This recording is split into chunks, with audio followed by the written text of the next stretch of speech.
Wait, let me just make sure it's challenger. We did it! My name's Emily, I am an attorney, and my main game is just TFT. With urgency. I can't! Oh, I You missed it! You missed it! You missed it! You missed it! You missed it! Oh, I can't breathe. Nope. FF, you lost. FF, you lost. You lost.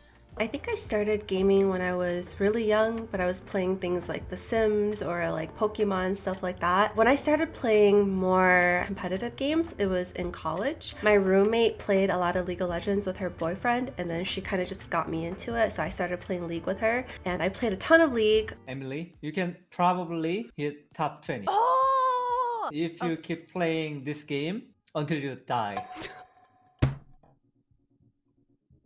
As time went on, I started watching more Twitch, and that's kind of when I started thinking maybe I can stream a bit as well. I think I started streaming 3 years ago or so, and it was very casual at first, but then it got more serious.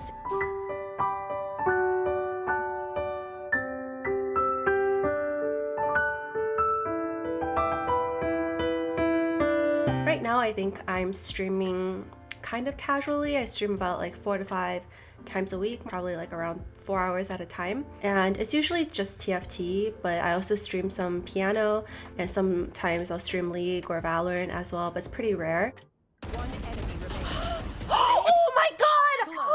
Emily, you Wait, won I the game killed for us. him!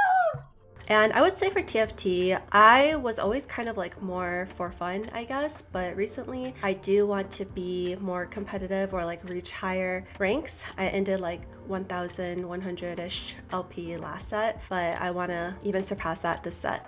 Kick it! Oh, Lee, go! It still kicked it out.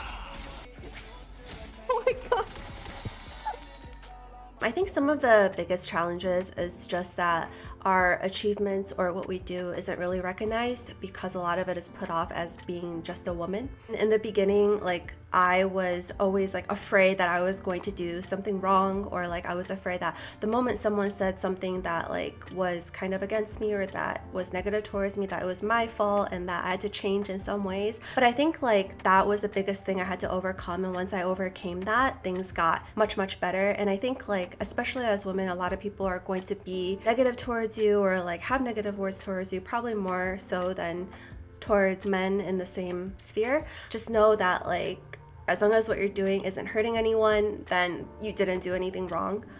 여기부터 실컷 비웃어라 꼴 좋으니까 그래 널 하나 둘셋 In set 3, I was invited to the Cloud9 qualifiers for Worlds as well as Becca. And I think both of us received a lot of comments about how we were only invited because we were women, like we're both not very good. Even though like a lot of people were invited because of like their streaming achievements or because they were like more influencers, not necessarily because they were like top 10 on the ladder. Even though some things we do might go well because of our personality or like how well we play a game or things like that, when people see us, it's just kind of like, it's just because you're a woman, not because you're actually doing things to help you achieve your goals. Having women in leadership roles in esports, I think that's a very good thing because it just makes you feel like it's a more comfortable space to be in. When there are women in higher positions or like leadership positions, it kind of just makes you feel more understood and also makes you feel like there are opportunities and there are people who are going to be supporting you. One of the main things I hope to see is that it's more like normalized to see women in esports and to see women competing at higher levels of esports. I think that just one of the biggest things is, you know, to have a girl in your game and not be like, oh my god, it's a girl. Like I think it just be nice to normalize it more, or have people just think of it as a common thing to see or to happen.